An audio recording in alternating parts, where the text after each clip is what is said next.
Rebonjour Yvonne. Rebonjour Ulrike. Je suis contente de continuer cette petite introduction à ce qu'on va faire en mars et juin 2017 à Bruxelles chez Therapeutia.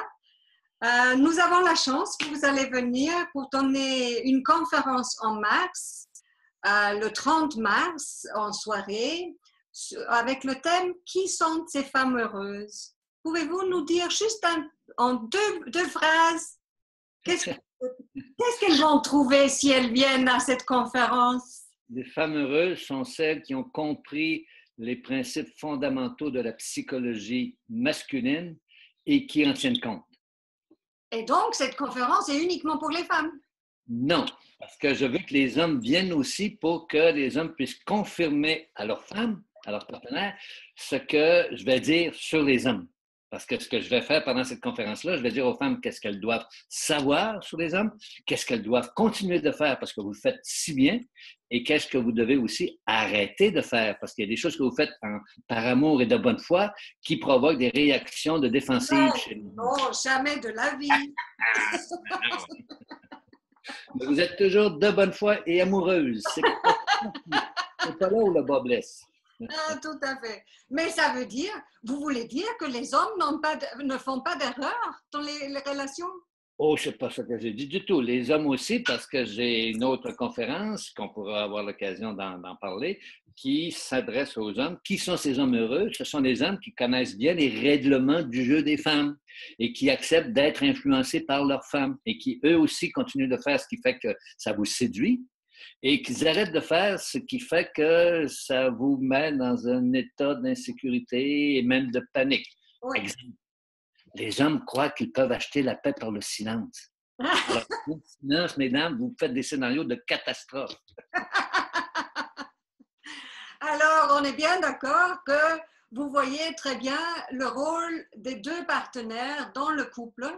Oui. Et donc, la deuxième conférence, le 23 juin, va focaliser là-dessus, avec le titre « Investir dans la banque de l'amour ». Justement, comment on peut être heureux en couple, en amour, à long terme? Oui. J'ai longtemps cherché un symbole pour illustrer c'était quoi un couple. Et j'ai trouvé. Pour moi, un couple, c'est comme un damier sur lequel d'un côté, il y a les pièces d'un jeu de dames et de l'autre côté, des pièces d'un jeu d'échecs. Le damier ou l'échiquier, c'est le couple. Et dans ce couple-là, il y a quelqu'un qui joue aux dames puis l'autre qui joue aux échecs. Donc, si on ne peut pas jouer les deux jeux en même temps, mais c'est deux jeux qu'on peut jouer sur ce même territoire-là. Alors, il faut que le joueur du jeu d'échecs accepte, sans renier qui il est, sans renier ses règlements, accepte d'apprendre les règlements du jeu de dames et vice-versa pour le spécialiste du jeu de dames. Alors, si les deux, et les couples heureux, c'est ce qu'ils réussissent à faire, c'est qu'ils vont, après avoir appris les règlements du jeu de l'autre, créer un troisième jeu intermédiaire entre le jeu de dames et le jeu d'échecs. Donc, ils vont développer, les couples heureux, une culture conjugale qui leur est spécifique. Et évidemment, il n'y a pas de truc miracle, il n'y a pas de recette miracle, mais il y a une foule de stratégies que les couples heureux sont en mesure d'apprendre pour pouvoir être heureux à long terme. Parce que c'est sûr qu'on est tous pendant la lune de miel. Pardon. Et voilà la chance pour nos auditeurs, parce que le mercredi 28 juin, vous allez venir donner un atelier sur toute une journée. Vous allez partager justement et aider à ce qu'ils puissent plus facilement développer justement cette capacité de jouer. C'est ça, de mettre en pratique les observations que nous, les psychologues, on a pu faire sur les couples heureux à long terme. Et on sait aujourd'hui qu'est-ce qu'ils font que les couples malheureux ne font pas et qu'est-ce qu'ils ne font pas que les couples heureux font. Et justement, on a dit dans la première vidéo que vous alliez nous parler plus de ces trouvailles scientifiques sur qu'est-ce qui permet au couple d'être heureux à long terme. Exact, parce qu'on le sait aujourd'hui, des observations sur des couples heureux qu'on a pu suivre pendant une quinzaine d'années. On voit qu'est-ce qu'ils font, qu'est-ce qu'ils sont, qu'est-ce qu'ils ont développé comme attitude et comme aptitude relationnelle pour pouvoir être heureux à long terme. Et c'est évident que dans un couple, comme je l'ai déjà dit à plusieurs reprises, pas maintenant, mais dans mes conférences, ça prend deux personnes pour former un couple, mais une seule pour le transformer. Alors, si les deux, monsieur et madame, viennent dans mon atelier, c'est sûr que ça va accélérer le processus.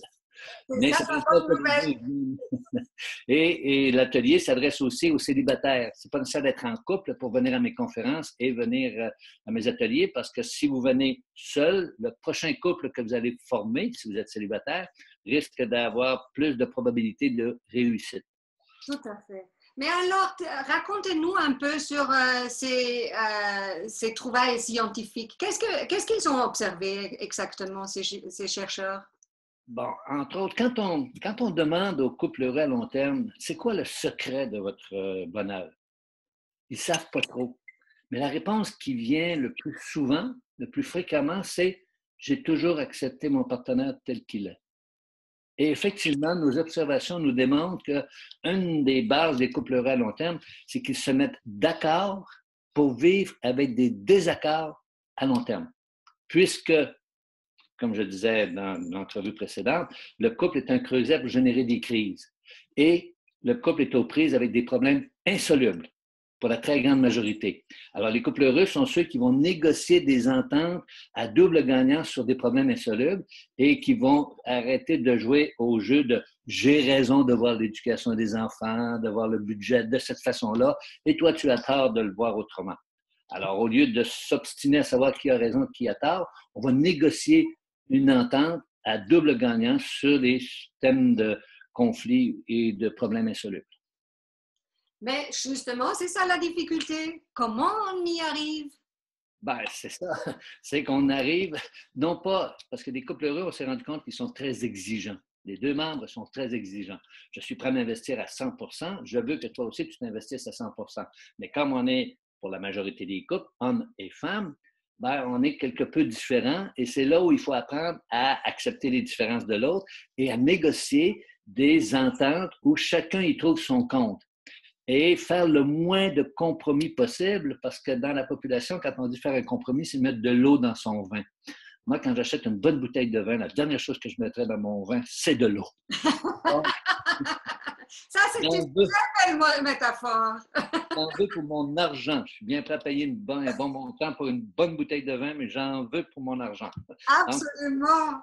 Et Donc, donc, oui.